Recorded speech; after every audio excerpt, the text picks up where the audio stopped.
انا للہ و انا الیہ راجعون اللہم لا تحرمنا اجرہ ولا تذلنا بعدہ انا للہ ما اخذ وله ما آتى وكل شيء عنده بأجل مسمى فلتصبر ولتحتسب۔ ندوی خاندان اور لکھنؤ کے علماء اور لکھنؤ کے اہل علم ان سب سے تعزیت کرتے ہیں، اور یقیناً ساری دنیا کے علماء اس غم میں برابر کے شریک ہیں۔ یاد رکھیے گا، یہ دیوبند مکتب فکر سے تعلق نہیں کرے بلکہ پوری دنیا کے لوگ متاثر ہوئے ہیں۔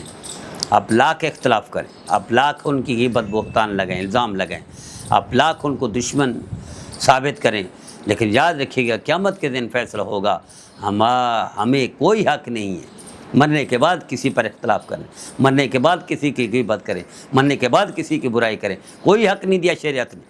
حرام ہے غیبت، حرام ہے بہتان، حرام ہے الزام لگانا۔ میرے نبی نے فرمایا مرنے کے بعد تو صرف اچھائیاں ذکر کرو۔ میرے نبی نے فرمایا مرنے کے بعد کسی کو کہا جائے یہ اچھا تھا تو اللہ کہتا ہے اوکے گڈ بک میں نام لکھ دو، یہ اچھا ہی تھا میں نے معاف کر دیا۔ صرف تعریف کرنے پر اللہ معاف کر دیتا ہے، تو ہم کیوں غیبت کریں، کیوں بہتان لگائیں، کیوں الزام لگائیں، کیوں برائیاں کریں مرنے کے بعد، جبکہ حرام ہے ساری برائیاں، منع کیا گیا ہے۔ یہی اسلام ہے، یہ اسلام کی خدمت کر رہے ہیں ہم۔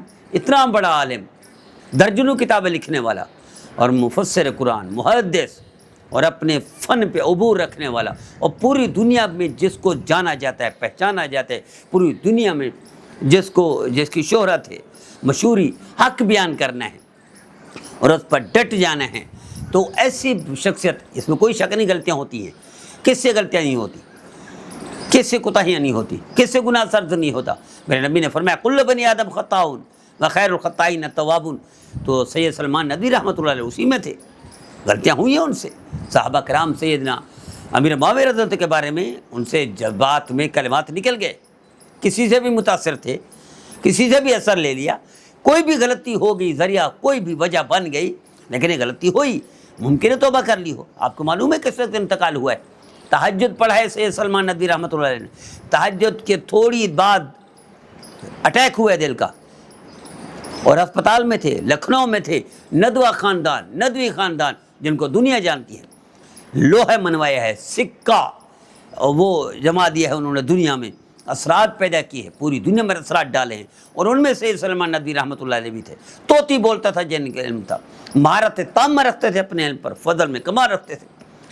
74 یا 72 سال کی عمر میں، 1952 میں، بعض لوگوں نے کہا نہیں 1954 میں پیدا ہوئے، اور 74 سال کی عمر میں اللہ کو پیارے ہو گئے، تہجد کے وقت ہوئے۔ اختلاف کے باوجود ان کے محبین پوری دنیا میں ہیں، ان کے متعلقین پوری دنیا میں ہیں، ان کے محبت کرنے والے غلطیاں ہر ایک سے ہوتی ہیں۔ التائب من الذنب کمن لا ذنب له، صحابہ کرام کے بارے میں ہوئی ہے ان سے خطا، اس میں کوئی شک نہیں۔ یار 100 قاتلوں قتل کرنے والے کو اللہ معاف کر دیتا ہے، کتے کو پانی پلانے پر اللہ ساری زندگی کا زنا ختم کر دیتا ہے۔ میرے استاد محترم شیخ الاسلام صاحب فرماتے ہیں مکھی کو سیاہی چوسنے دیا، اللہ نے اس پر بھی معاف کر دیا۔ بلی پر ترس کھایا، اللہ نے اس پر بھی معاف کر دیا۔ کبوتر کو رحم کھایا، اللہ نے اس پر بھی معاف کر دیا، کہ بھئی قوم یونس کا آیا ہوا عذاب ٹال دیا اللہ نے۔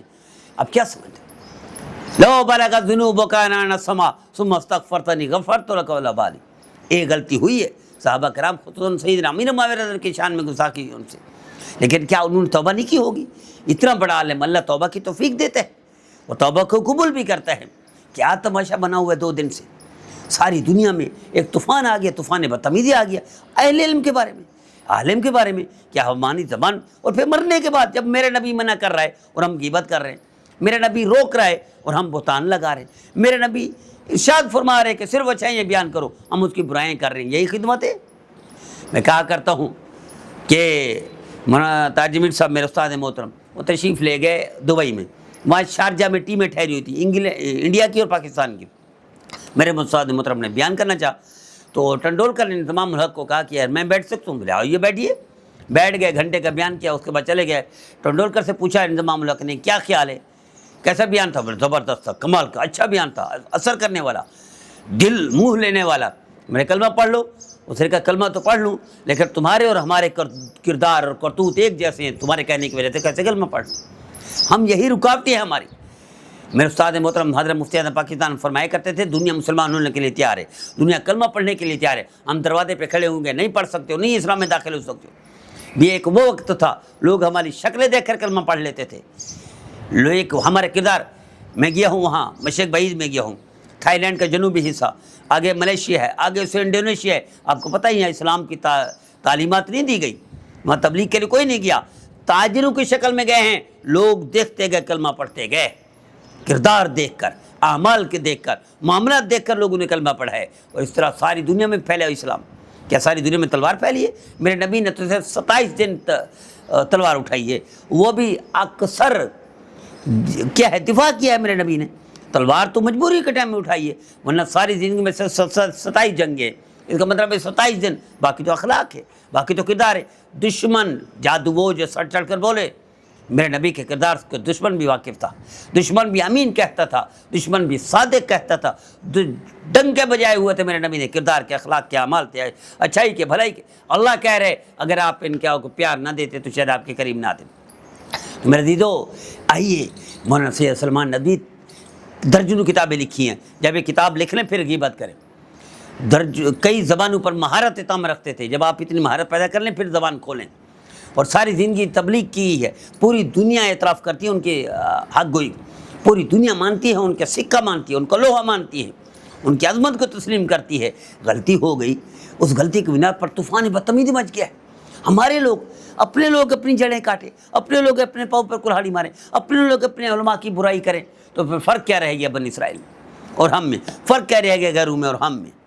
میرے استاد محترم مفتی اعظم پاکستان مفتی رفیع عثمانی صاحب ایک دفعہ امریکہ گئے، واپس آ کر حضرت کی عادت تھی جب کہیں سفر جاتے تو کوئی چیز سفر سے حاصل ہوتی. میرے استاد محترم شیخ الاسلام صاحب کی بھی یہی عادت ہے. حضرت آ کر لکھتے ہیں، پھر اس سفر نامے کو لکھتے ہیں، روداد لکھتے ہیں، اس پہ سبق کمود باتیں تحریر فرماتے ہیں. حضرت مفتی اعظم پاکستان مفتی رفیع عثمانی صاحب جو کہ میرے استاد ہیں، امریکہ سے واپس تشریف لائے، طلباء کو اکٹھا کیا، بیان کیا. فرمایا نیو یارک میں ایک بندے کو پیش کیا گیا، اس نے کہا میں کلمہ پڑھتا ہوں، اسلام کو حق سمجھتا ہوں، قرآن کا میں نے مطالعہ کیا ہوا ہے، مجھے کلمہ پڑھا دو، لیکن مسلمان ہونے کے لیے تیار نہیں ہے. میں LLB کر رہا تھا، LLB کا فائنل لیا تھا. ریفرنس بکس میں سے کوئی ایک بکس میری نظر سے گزری، عظیم قانون دان مارگولے، یورپ کا سب سے بڑا قانون دان جو ضرب المثل کی حیثیت رکھتا ہے، دنیا تسلیم کرتی ہے ان کو. وہ ابھی تو مر گیا، بہت عرصہ پرانی بات ہے. اس نے کہا میں اسلام کو حق سمجھتا ہوں.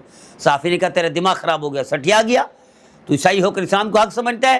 اس نے کہا اسی لیے اسلام کو حق سمجھتا ہوں کہ غزالی جیسی شخصیت مسلمان گزری ہے، میں اسلام کو اس لیے حق سمجھتا ہوں.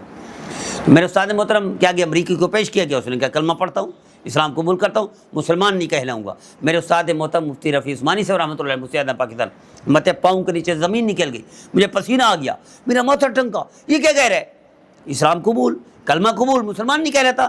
کہنے کا اسی وجہ سے کہ پورے امریکہ میں 2 نمبری، فراڈ، چیٹنگ، جھوٹ اگر کوئی بولتا ہے تو مسلمان بولتے ہیں، اس لیے میں مسلمان نہیں کہلاؤں گا، کلمہ پڑھنے کے لیے تیار ہوں.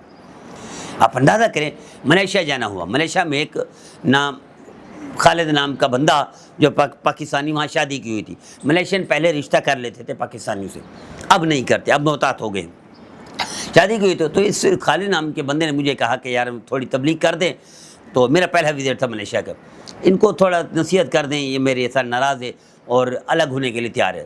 تو میں نے ان سے بات کی، ملیشین بہن سے، تو اس نے ایک ہی بات کی کہ یہ شخص اٹھتے بیٹھتے کھاتے پیتے 24 گھنٹے جھوٹ بولتا ہے اور جھوٹا شخص ہے، میں اس کے ساتھ نہیں رہ سکتی. کہنے لگا ملیشین لوگ جھوٹ سے واقف ہی نہیں ہیں، ملیشین لوگوں میں جھوٹ کا پتہ نہیں ہے، جھوٹ بولنا سیکھا نہیں، نہ یہ جانتے ہیں. مجھے کو یاد آ گیا ایک عرب لڑکا فرانس گیا ہوا تھا پڑھنے کے لیے، تو یونیورسٹی میں پڑھتا تھا، ایک گھر کا کمرہ کرایہ پر لیا ہوا تھا. تو جو گوری تھے وہ ان کا بیٹا گھر میں تھا. اس نے کہا یہ چھوڑ کے ہم جا رہے ہیں، ہم سفر پہ جا رہے ہیں، ہم واپس آ جائیں گے رات کو یا شام کو، اس کا خیال رکھنا. اب جب خیال رکھا ٹھیک ہے، وہ اکیلا تھا بچہ، وہ کچن میں گیا، بچہ کچھ کھانے پینے کے لیے گلاس ٹوٹ گیا، اب یہ پریشان تھا. اب یہ جو عرب لڑکا ہے یہ کہہ رہے پریشان نہ ہو، کیوں پریشان، کیوں رو رہے ہو، کیوں تکلیف میں ہو؟ اب ماں کو کہہ دے رہے میرے بارے میں ان سے گلاس ٹوٹا ہے تاکہ آپ کو سزا نہ ملے، آپ پر ناراضگی نہ ہو. اب والدین جب واپس آ گئے، بچے نے ان کو کہا، انہوں نے کہا چلو بھی بورے اب بستر گول کرو، نکلو ہمارے گھر چھوڑو، کہیں اور کے رہ پہ لے لو. انہوں نے کیا ہوا؟ اس نے کہا آپ نے بچے کو جھوٹ سکھایا ہے. انہوں نے کیسے؟ اس نے کہا ہمارا بچہ آتی ہے، ہمیں کہا اس بندے کو نکالو گھر سے، یہ مجھے جھوٹ سکھا رہا تھا کہ تم کہہ دینا ماں کو یہ گلاس مجھ سے ٹوٹا ہے. اس نے بچے نے کہا گلاس مجھ سے ٹوٹا ہے، لیکن یہ بندہ کہہ رہا ہے ماں کو جھوٹ بول دینا کہ مجھ سے ٹوٹا ہے، نکالو ان کو. یہ ہے اخلاق مسلمانوں کے، یہ ہے کام مسلمان کہ نفرت کرتے ہیں لوگ. حال یہ ہے آج ہمارا یہ اثرات یہ ہے.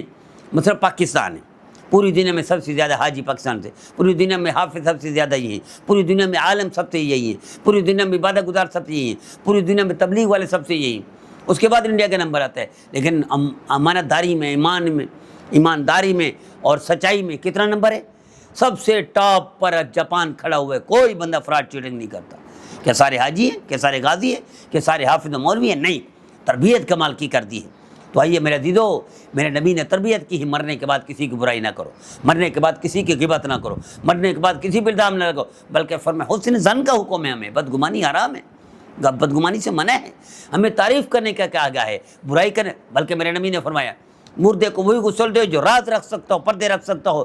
فرمایا جو مرنے کے بعد مردے کو نہلانے میں کوئی عیب دیکھ لیتا ہے، چھپاتا ہے، اللہ اس کے 40 گناہ معاف کر دیتے ہیں۔ جو جنازہ پڑھنے پر بھی اللہ بخشش عطا کر دے، جنازہ پڑھنے پر اتنے 100 بندے ہو گئے، اللہ اس کو معاف کر دے گا جس کے جنازے میں بندے ہو گئے۔ بھائی ہماری وجہ سے بخشش ہو رہی ہے کسی مسلمان کی، ہم اس کی غیبت کر رہے ہیں، ہم گالیاں دے رہے ہیں، گالی حرام، غیبت حرام، بہتان حرام، الزام ترش حرام، مطلب ہم لگے ہوئے ہیں۔ آئیے طے کر لیجئے، حضرت سید سلمان ندوی رحمۃ اللہ علیہ عالم تھے، اب جب عالم بن جائیں اور اس درجے کے بن جائیں پھر زبان کھولیں۔ کئی درجن کتابوں کے مصنف تھے، عربی، انگلش، اردو میں مہارت رکھتے تھے، جب اتنی مہارت پیدا کر لیں پھر زبان کھولیں۔ اور ساری زندگی تبلیغ کی ہے، لکھنؤ سے تعلیم حاصل کی اور لکھنؤ میں مدرس رہے، لکھنؤ میں ہی انتقال ہوا ہے اور ساری دنیا میں لوہا منوایا ہے۔ جب آپ اس پائے کی خدمت کر لیں، اس پائے کی تبلیغ کر لیں، اس پائے پہ وعد و بیان کر لیں، اس پائے کے اثرات ڈالیں کہ پوری دنیا کے مسلمان اس کو جانتے ہیں۔ جب آپ اتنا مشہور ہو جائیں، اتنا نیک نامی ہو جائے، اتنا ڈنگا بچ جائے آپ کے علم کا، سکہ منوا لیں، لوہا منوا لیں، تو پھر آپ زبان کھولیں، ورنہ زبان کو بند کر دیں، غیبت کر رہے ہیں حرام ہے، بہتان لگا رہے ہیں یہ حرام ہے، الزام تراشی کر رہے ہیں یہ حرام ہے۔ ہاں غلطی ہوئی ہے، وہ غلطی سے کون مبرہ ہے؟ کون منزہ ہے؟ اللہ کے رسول غلطی سے منزہ مبرہ ہیں، صحابہ کرام کو اللہ نے معاف کر دیا، کہہ دیا کل وعد اللہ وسنا، سارے صحابہ جنتی ہیں، رضی اللہ عنہم ورضوان، میں ان سے راضی، یہ مجھ سے راضی، اولئک علی ھدی من ربہم واولئک هم المفلحون، یہی کامیاب ہے۔ باقی ہم سب تو گناہ گار ہیں، ہم سب سے کس سے خطا نہیں ہوتی، کس سے غلطی نہیں ہوتی؟ اور میرے شیخ حضرت مولانا عبدالرفیع مکی صاحب کے پاس ایک بندہ آ گیا، حضرت میری بیوی بڑی خراب ہے، میں طلاق دینا چاہتا ہوں۔ فرمایا تم پاک ہو؟ بھائی اختلاف تو ہر میاں بیوی میں ہوتا ہے، تکلیف تو ہر میاں بیوی کو، تکلیف تو نبی اکرم صلی اللہ علیہ وسلم کی پہنچی ہے، 1 مہینہ گھر چھوڑ دیا میرے نبی نے، کیا طلاق دی ہے؟ کیا گھر سے نکالا ہے؟ کیا سوچا ہے ظلم کرنے کا یا نعوذ باللہ کوئی گالم گلوچ؟ نہیں، ممکن نہیں ہے، تصور بھی حرام ہے، حاشیہ خیال میں بھی ہے، تصور نہیں لا سکتے، حرام ہے۔ تو فرمایا تم نیک ہو، تم پاک باد ہو، تم 100% کلیئر ہو، تم 100% فرمانبردار ہو اللہ کے، 100% تابعدار ہو میرے نبی کے، تم سے غلطیاں ہوتی ہیں تو ان سے ہوگی تو کیا ہو گیا؟ طلاق دینے کے لیے تیار ہو، گھر سے نکالنے کے لیے تیار ہو۔ فرمایا سنت یہ ہے تم گھر چھوڑ دو، اس کو گھر نہ چھوڑو، اپنے آپ کو تکلیف میں ڈالو، اسے تکلیف نہ دو، اپنے آپ کو دکھ میں مبتلا کرو، اسے گالی نہ دو، اس پر غصہ نہ نکالو۔ میرے استاد محترم شیخ الاسلام صاحب حضرت مفتی تقی عثمانی صاحب، ایک دفعہ میں واقعہ سنا ہے، میں ایک بندہ تھا اور وہ مر گیا، کسی نے خواب میں دیکھا، معاف والا بے کا کیا کیا اللہ نے آپ کے ساتھ؟ اس نے کہا اللہ نے معاف کر دیا۔ کون سی نیکی قبول ہوئی؟ اس نے کہا اللہ نے کہا میرے بندے تیرا عمل کوئی نہیں لیکن ایک نیکی قبول کرتا ہوں۔ کیا نیکی؟ یعنی کہ دفعہ میں گھر میں آیا، بیوی پر غصہ آیا، مارنے لگا، جیسے مارنے لگا دل میں آیا اللہ کی بندی معاف کر دیتا ہوں، میرے رب نے کہا تو نے میری بندی کو معاف کیا، میں نے تیری زندگی بھر کے گناہ معاف کر دیے۔ بھائی ہمارا یہ کام شیوا نہیں ہے، گناہ اور غیبت بہتان۔ آئیے توبہ کر لیجئے، انا للہ و انا الیہ راجعون پڑھیے، اللہ کے حوالے کر دیے، اللہ جانے سے سلمان ندوی جانے، غلطی ان سے ہوئی ہے، پتہ نہیں کتنی بار توبہ کی ہوگی اور اللہ توبہ قبول کرتا ہے۔ اللہ ہم سب کو توبہ کرنے کی اور توفیق عطا فرمائے اور دوسروں پر الزام تراشی سے بچائے۔